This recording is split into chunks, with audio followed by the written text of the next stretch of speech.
we are joined once again by Madhav Nalapath, the editorial director of the TSG.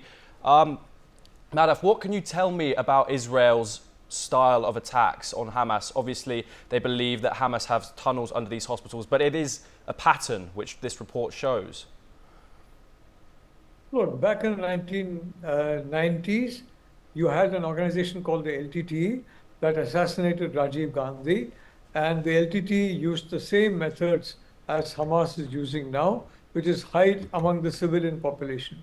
Innocent civilians are used as human shields. So the problem is that, for example, when the leader of the LTTE, Prabhakaran, was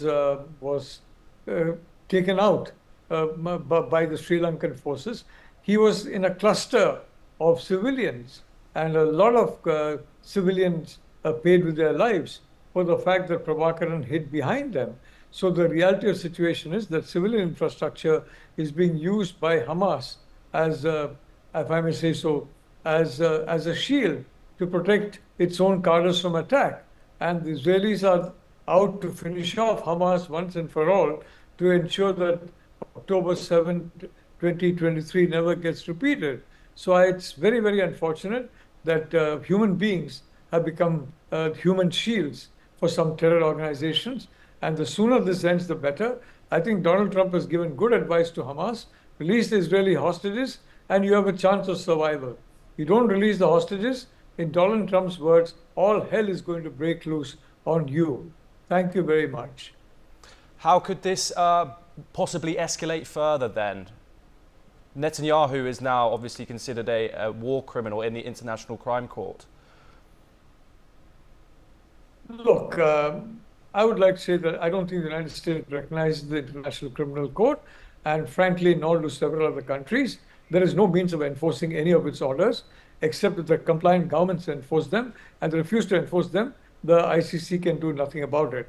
So quite frankly, as far as Netanyahu is concerned, he has been caught by surprise on October 7 last year, and he's determined never to be caught by surprise again. So he's going all out to ensure that both Hezbollah, Hamas, as well as the other members of this axis of resistance against, may I remind you, not only the state of Israel, but the Jewish people itself. They call for an end to the Hamas charter is very explicit. Jewish people have no right to exist on this earth. So that being the situation, it's very, very unfortunate that's happening.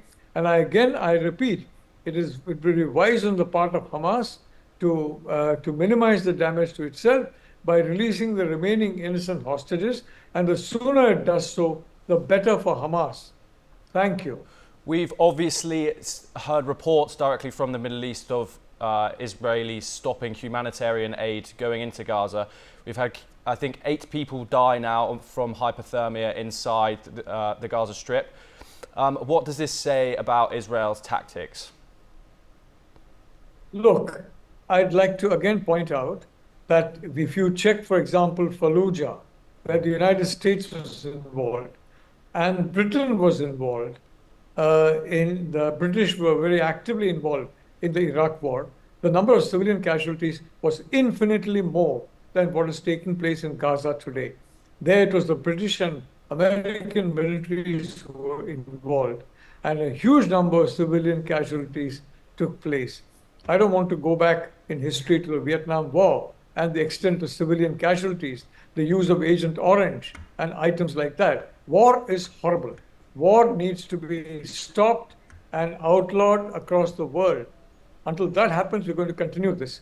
And war and terror march hand in hand. So I'd only like to say, the sooner that the hostages are released, the quicker will be, in my view, the resolution of this conflict. Thank you so much. Thank you, Madhav Nalapath, for joining us.